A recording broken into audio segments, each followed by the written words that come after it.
की अदृश्य हो गया। फिर उसने पूरे वानर सेना पे अपने घातक तीरों से प्रचंड रूप से हमला करना शुरू कर दिया। मायावी तीरों के साथ साथ उसने आसमान से पूरे वानर सेना के ऊपर अपनी मायावी शक्ति से बिजली बरसाना शुरू कर दिया, जिसके दौरान हजारों की तादाद में वानर और भालू सेना वीर गति को प्राप्त हो गए। साथ ही इस युद्ध में असुरों का पलड़ा पूरी तरह से भारी हो चुका था। यह देख वानर राज सुग्रीव समेत सेनापति अंगद और नल नील पूरी तरह से घबरा गए, जिसके बाद वानर राज सुग्रीव ने देर न करते हुए तत्काल ही श्री राम के पास अपने कुछ वानर सैनिकों द्वारा रणभूमि की चिंताजनक खबर भिजवाई, जिससे श्री राम की आंखों से आंसू छलक पड़े और वहीं लक्ष्मण जी की आंखों में अंगारे भड़क उठे। जिसके बाद लक्ष्मण जी फिर से श्री राम के आगे नतमस्तक होकर रणभूमि में जाने की अनुमति मांगने लगे। दरअसल रावण के विरुद्ध शुरू हुए इस युद्ध को कई महीने बीत चुके थे, पर लक्ष्मण जी के कई बार कहने के बावजूद भी श्री राम ने उन्हें युद्ध भूमि में जाने की अनुमति नहीं दी, क्योंकि श्री राम को युद्ध शुरू होने के पहले ही मेघनाद के मृत्यु का राज विभीषण के द्वारा पता चल चुका था।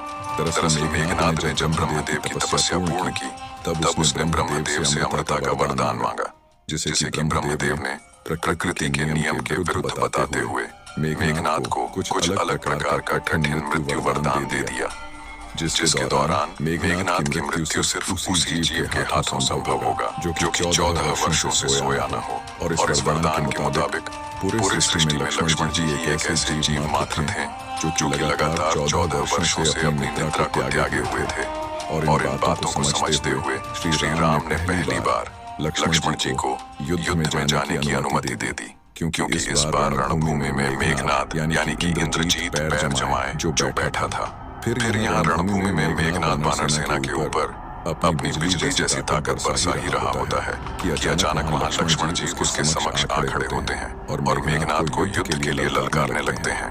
जिसके बाद मेघनाद लक्ष्मण जी से उपहास करते हुए श्री राम को भी साथ में लिए इकट्ठे उससे युद्ध करने के लिए कहने लगा, जिसके बाद लक्ष्मण जी ने मेघनाद के लिए खुद को ही पर्याप्त बताते हुए मेघनाद के ऊपर अपना पहला प्रहार कर दिया, जिसे कि मेघनाद ने बीच में ही नष्ट कर दिया। फिर मेघनाद ने भी लक्ष्मण जी के ऊपर तीरों से प्रहार करना शुरू कर दिया, जिससे कि लक्ष्मण जी बीच रास्ते में तेजी से नष्ट कर दिए गए।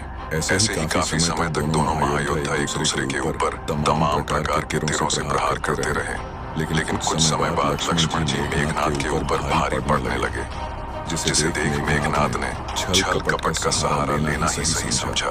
जिसके बाद वह प्रबल तेज गति से बादलों में जा छिपा और बादलों के बीच से ही लक्ष्मण जी के ऊपर तीरों की बारिश करनी शुरू कर दी। लेकिन इससे भी लक्ष्मण जी विचलित न हुए, वे निरंतर मेघनाद के हर प्रहार का जवाब देते गए। जिसके बाद मेघनाद ने अपनी माया से लक्ष्मण जी का ध्यान सिर्फ और सिर्फ अपने तीरों के प्रहार पर ही केंद्रित कर दिया और दूसरी तरफ अपनी माया का इस्तेमाल करते हुए उसने लक्ष्मण जी के पीठ पीछे शक्ति बाण से एक जोरदार घातक प्रहार कर दिया, जिससे कि लक्ष्मण जी मूर्छित होकर जमीन में गिर पड़े।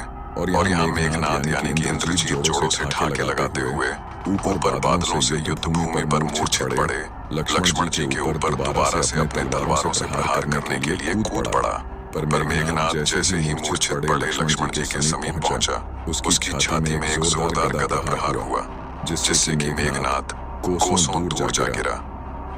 और वह प्रहार किसी और ने नहीं बल्कि स्वयं श्री राम भक्त हनुमान जी ने ही किया।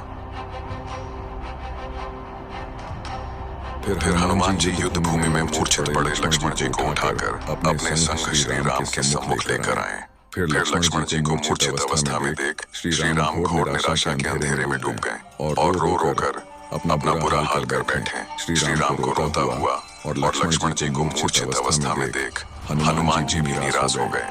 श्री राम समेत समस्त प्रमुख योद्धा और पूरी वानर भालू सेना पूरी तरह से टूट चुके थे। माहौल पूरी तरह से निराशामय हो चुका था कि तभी विभीषण ने इस दुख की घड़ी में एक नई उम्मीद की किरण जगाई और सुषेण वैद्य का नाम लेते हुए उन्हें ही इस शक्ति बाण के प्रभाव को खत्म करने वाला पूरे लंका का सबसे श्रेष्ठ और अनुभवी चिकित्सक बताया।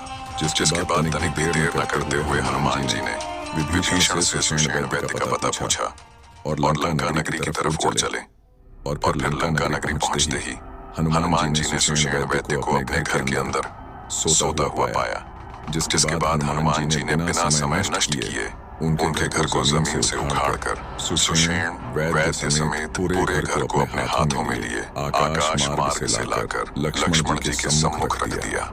और वहीं दूसरी तरफ लंका के महल में खुशी का माहौल था, जहाँ की रावण और मेघनाद समेत पूरा लंका खुशी के मारे झूम रहा था, क्योंकि रावण को लग रहा था कि अब शक्ति बाण के आघात से लक्ष्मण का बचना तो नामुमकिन है। साथ ही लक्ष्मण की मृत्यु के